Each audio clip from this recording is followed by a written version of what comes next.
네, 사법논담 오늘도 두 분 변호사와 함께합니다. 장윤미 변호사 모셨고요. 어서 오세요. 네, 안녕하세요. 신인규 변호사 모셨습니다. 어서 오세요. 네, 안녕하세요. 오늘 이거부터 여쭤봐야 될 것 같은데 이재명 더불어민주당 대표에 대한 검찰 수사가 워낙 많아가지고 네. 워낙 많아갖고 지금 정신이 없을 정도인데 하나가 더 추가가 됐더라고요. 위증교사 혐의. 그렇습니다. 일단 뭔 내용인지 좀 정리 좀 해주세요. 예, 일단 이재명 대표가 재판을 공직선거법 위반 허위사실 공표죄로 여러 건을 받아요. 뭐 형님을 강제 입원시킨 적이 없다라고 발언한 부분이 허위다. 그리고 내가 검사 사칭을 한 적이 없다라고 발언한 부분도 따로 이 재판이 진행이 됩니다. 그건 그러니까 요번에 기소된 거 말고 그 전 거 얘기하는 거죠. 그렇죠. 예. 아주 그 히스토리가 긴데 근데 검사 사칭을 했다라는 것으로 공무원 사칭죄로 벌금형을 받은 전력은 있어요. 예. 이거 거짓말한 거 아니냐 선거에서 선거운동하면서 라는 부분이 문제가 돼서 재판을 받게 됩니다. 그럴 때 이 검사 사칭을 하던 그 해당 통화의 상대방은 성남시장이었는데 그 비서진이 연결을 해준 거예요, 전화. 그래서 그 경위를 잘 아는 사람인데 이 재판에서 검사 사칭을 했는지 안 했는지 그 허위 여부도 문제가 되다 보니까 이 해당 사람을 증인으로 부릅니다. 그 당시 정리하면 비서. 그때 예. 당시에는 이재명 대표는 성남시장이 아니었고 맞습니다. 이재명 변호사가 성남시장 비서실로 전화해서 맞습니다. 시장 바꿔 네, 나 검사야 라고 했느냐 안 했느냐. 맞습니다. 여기서 이제 키를 쥐고 있는 인물한테 위증을 그러니까 부탁을 했다 이런 겁니까? 예, 그 당시에 성남시장이 김병량 성남시장이었고 실세 비서 A 씨한테 위증을 교사했다라는 게 지금 검찰의 시선인데요. 나 검사야라고 한 적 예. 없다고 좀 대답해 주라. 뭐 그런 취지입니다. 실제로 무죄가 다 나왔어요. 허위사실 공표와 관련해서는. 그런데 이 수사가 어떻게 전개가 됐느냐. 원래는 이 A 씨 위증교사는 아예 수사선상에 오르진 않았었고요. 이 성남시의 어떤 경기도에 납품하는 업체에 알선을 해주겠다. 내가 당신들이 납품할 수 있도록. 이러면서 뒷돈 7천만 원을 받습니다. 이게 알선 수재거든요. 그래서 검찰이 처음에는 알선 수재 혐의를 들여다봤는데 뭐 휴대전화 포렌식 등등을 하다 보니까 무슨 녹취가 하나 나온 거예요. 그 녹취는 지금 보도에 따르면 이재명 대표와 이 A 씨 간의 통화인 것 같습니다. 예, 그러면 대단히 명징하다고 볼 수가 있는데 이 부분이 위증 교사를 했던 혐의다라고 해서 지금 이재명 대표도 수사선상에 올리는 그런 상황입니다. 그럼 녹취 내용은 공개가 됐습니까? 공개가 구체적으로 되지가 않았습니다. 그래요? 그리고 또 하나의 포인트는 이 사람이 영장 청구를 당했는데 기각이 됐습니다. A 씨. 이 A 씨, 그러니까 당시 성남시장 비서, 네. 그러니까 위증교사를 당했다라고 하는 네. 그 사람에 대해서 구속영장 신청했는데 청구했는데 그렇습니다. 기각했다. 거기는 왜? 알선과 위증 아니 같이. 녹취까지 있다면 명백한 게 있을 텐데 왜 그러니까요. 기각이 됐을까요? 근데 뭐 지금 이 A 씨라는 분에 대해서는 사실 그 지금 장미 변호사님 설명하신 대로 그 납품 대가로 7천만 원 수수한 지금 혐의도 있고 또 2020년 9월에 이제 김인섭이라는 사람이 있는데 이분하고 공모를 해서 백현동의 개발 사업 인허가 알선 대가로 또 35억을 수수한 혐의도 지금 받고는 있습니다. 근데 이번에 그 과정 속에서 통화 녹취 파일이 나오면서 이제 그 아까 말씀하신 이재명 당시 지사 그 선거법 관련된 재판에서 이제 위증을 한 거 아니냐 지금 이런 이야기가 나오고 있고 이 위증에 대해서도 법정형이 5년으로 규정돼 있거든요. 그러니까 아무래도 통화 파일까지 나왔으면은 뭐 검찰 입장에서는 수사를 하지 않을 수는 없는 사안이었는데 뭐 결과적으로 이제 위증까지 이제 혐의가 하나 더 더해진 셈입니다. 자, 여기서 그럼 먼저 이거부터 정리해요. 이걸 별건 수사라고 봐야 되는 겁니까? 아니면 다른 수사를 하다가 나왔으니까 그렇다고 그러니까 그냥 넘길 수도 없고 당연히 어떤 사법적으로 그러니까 그 대응한 걸로 평가를 해야 되는 겁니까? 어떻게 평가를 해야 되는 겁니까? 사실 별건 수사는 안 된다 뭐 이런 이야기들 많이 들어보셨잖아요.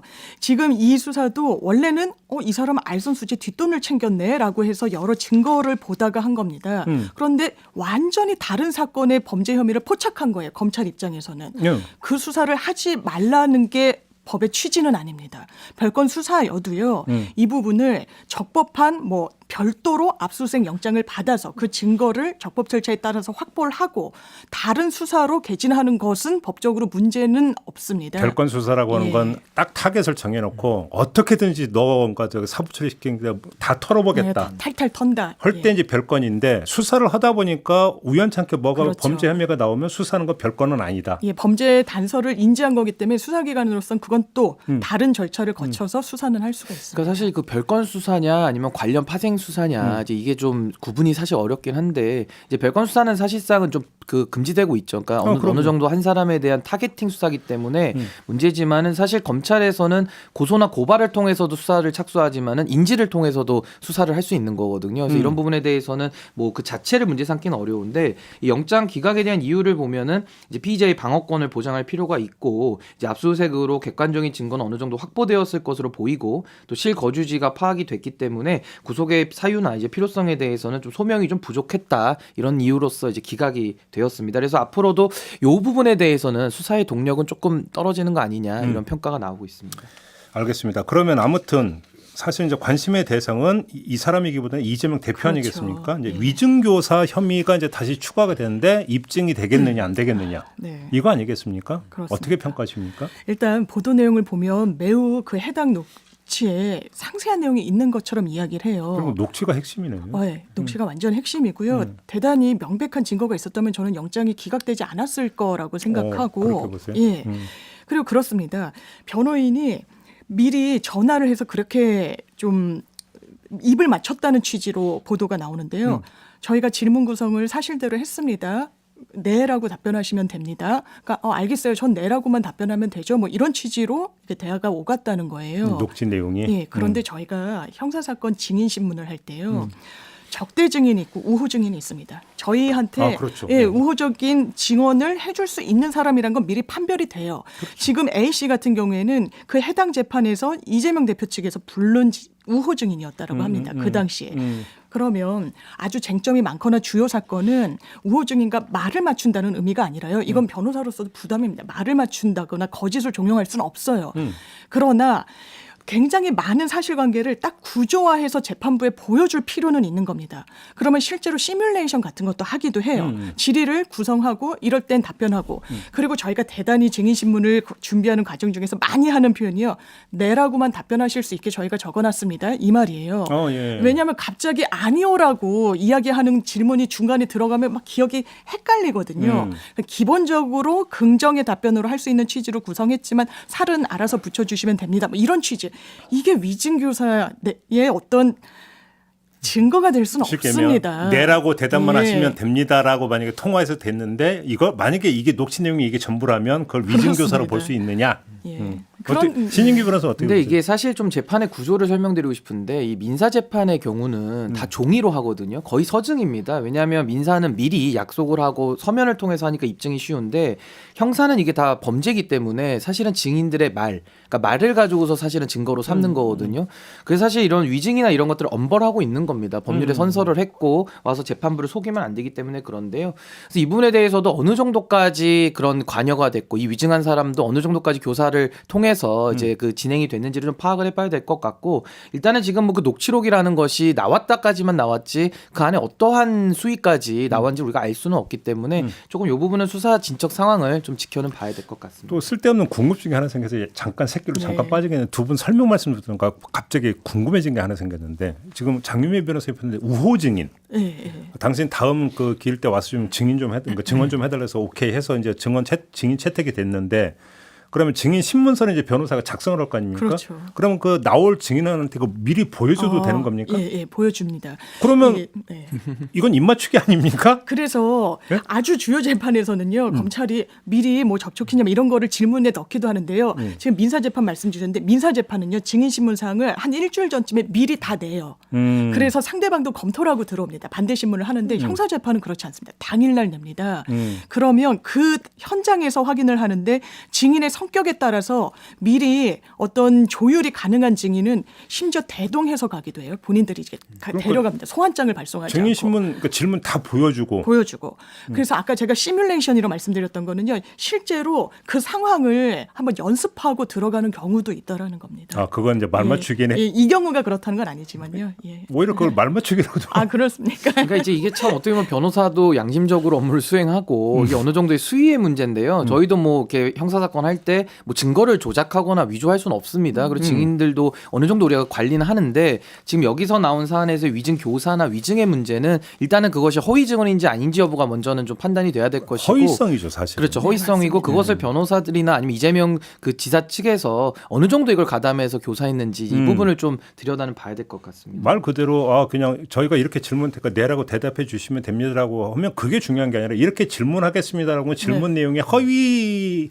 증언을 유도하는 내용이 있느냐 없느냐 이게 핵심인 짜맞추면서 이제 그것을 조작했느냐 그러면 여부가 문제죠. 핵심이죠. 그렇고. 예.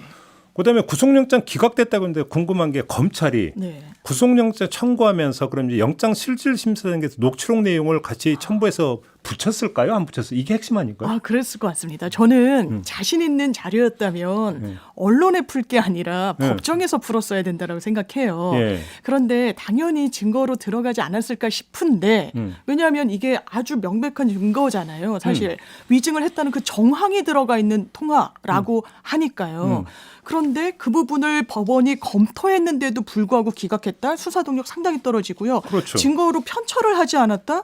이건 대단히 의도가 있다라고 보여지는 겁니다. 그러니까 증거로 제출을 하지 않았어도 뭔가 이해가 안 되는 거고 맞습니다. 제출을 했는데 기각됐다면 그건 더 이해가 안 되는 이렇게 되는 거 당연히 아닌가요? 제출을 했을 걸로 보입니다. 이게 그래요? 아무래도 영장을 받아야 되는 입장에서 이런 유력한 증거가 있는데 굳이 이걸 뭐 제출 안 할 이유는 없어 보이고 그렇죠. 그게 상식이겠죠. 예, 근데 이제 아무래도 뭐 그건 재판장께서 판단을 한 거기 때문에 영장 기각에 대해서는 뭐 여러 가지 또 아까 말씀드린 대로 사유들이 있어서 뭐 영장 기각이 꼭 그것이 또 뭐 무죄 이런 건 아니니까요. 근데 거꾸로 녹취록 보니까 이건 딱 떨어지는 거라 네. 그다음에 이미 검찰이 확보했고 그러니까 증거 인멸 여지가 없으니까 굳이 구속까지 시킬 필요 없다. 오히려 거꾸로 이렇게 생각했을 가능성은 그러니까 이제 없습니다. 구속의 필요성 여부만 지금 나온 것이지 이것이 뭐 또 유무죄에 대한 판단은 아닙니다.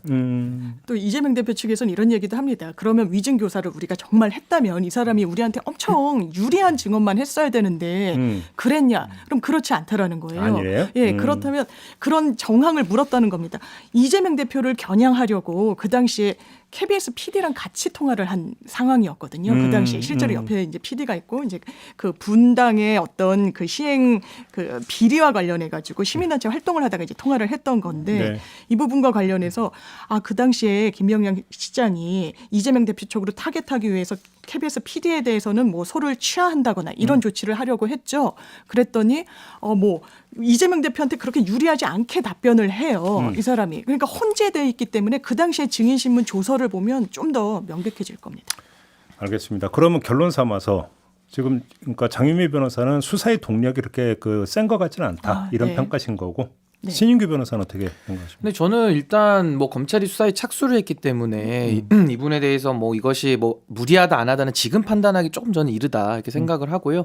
아마 이 부분이 이제 그 이재명 대표의 그 선거법 위반 사건 무죄가 나온 그 판결문 아닙니까?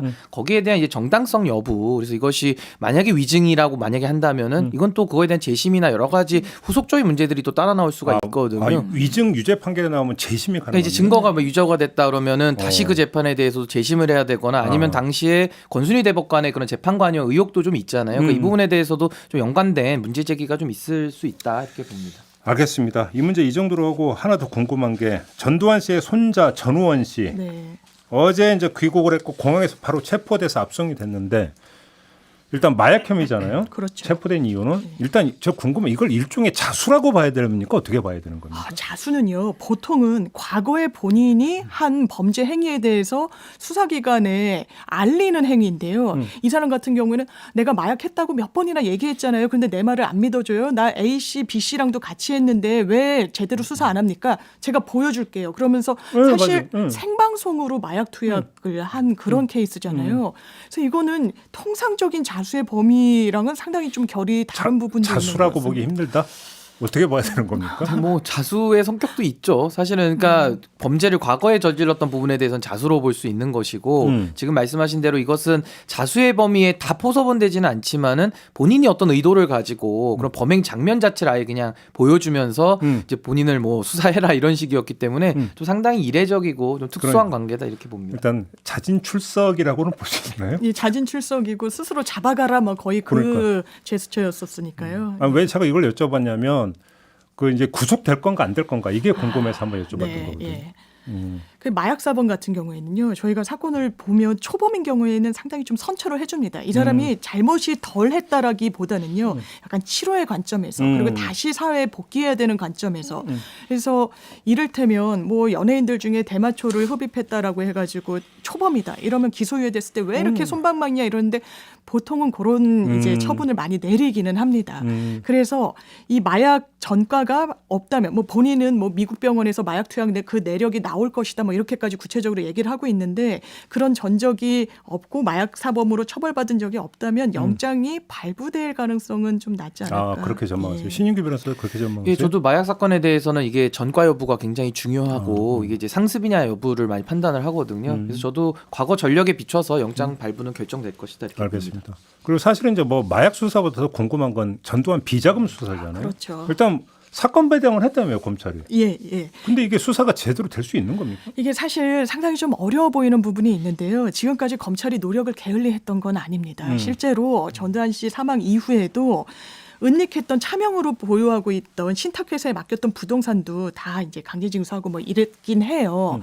그런데 이게 절반도 징수가 안 된 거잖아요. 현금화하고 있다. 이렇게 차명으로 보유하고 있다. 그 시점이 뭐 다르다라고 해가지고 다 공매 붙이고 이랬을 때도 번번이 제대로 되지 않았던 부분이 있습니다. 그렇다면 지금 새로 제기했던 이른바 뭐 와이너리 그러면 그 부분도 내 삼촌이 와이너리를 소유하고 있는데 그거는 천문학적 액수가 들어간다 운영을 위해서 그러면 해당 당사자한테 물어보면 이건 내 소유가 아니다. 나 관리하고 있는 거다. 뭐 이런 취지로 또 해명하고 있기는 해요. 그런데 또 대단히 구체적입니다. 현금을 뭐 금고에서 뺏어 썼고 대학 학자금 대출은 뭐 누구를 통해서 했고 이런 부분과 관련해서 수사기관이 당연히 짚어는 봐야 될 텐데 정말 소기의 성과 그러니까 정말 29만 원밖에 없었다는 전두환 씨 일가에 대해서 의미 있는 성과를 거둘 것인가는 좀 어려워 보입니다. 신인규 변호사도 근데 같은 이제 전망이십니까? 전두환 전 대통령이 이제 사망했다라는 점도 하나의 특징이고 전두환 대통령 관련해서는 그 뭐 몰수법이나 이런 것도 여러 가지 법적 제도도 다 마련을 했고 지금까지 꽤 많은 시간 이제 수사력을 투입을 한 거거든요.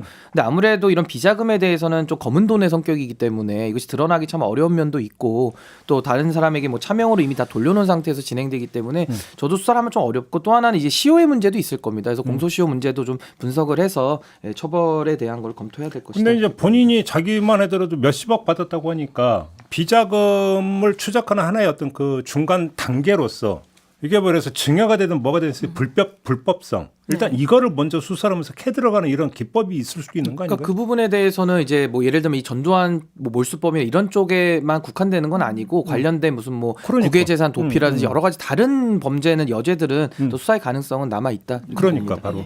어차피 본인은 사망했기 때문에 추징은 이제 더 이상 못하는 거죠. 못하죠. 그러니까 추징을 목적으로 한 수사는 불가능하지만 이런 식으로 우회로는 얼마든지 있을 수 있는 거 아니에요? 예, 그럴 수 있어 보입니다.